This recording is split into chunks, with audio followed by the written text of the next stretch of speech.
பச்சை தேங்காய் அமிர்தம். தேங்காயை உடைத்த அரை மணி நேரத்திற்குள் பச்சையாக சாப்பிட்டால் அதுதான் அமிர்தம். சகலவிதமான நோய்களையும் குணமாக்கும். உடம்பிலுள்ள கெட்ட கொழுப்பு மற்றும் அழுக்குகளை அகற்றும். இரத்தத்தை சுத்தமாக்கும். உடலை உரமாக்கும். உச்சி முதல் பாதம் வரை உள்ள உறுப்புகளை புதுப்பிக்கும்.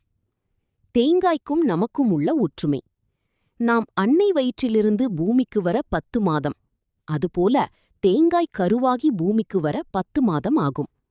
இனி முடிந்த அளவு தேங்காயை பச்சையாக உண்போம்.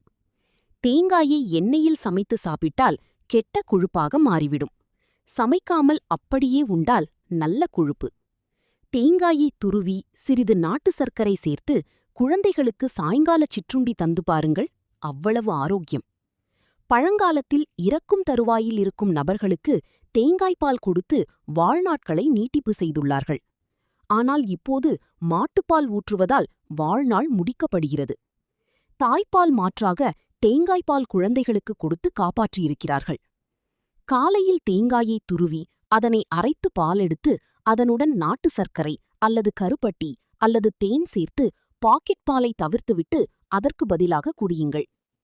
தாய்ப்பாலில் இருக்கும் மோனோலாரின் சக்தி தேங்காயை தவிர வேறெதிலும் இல்லை. நன்றி.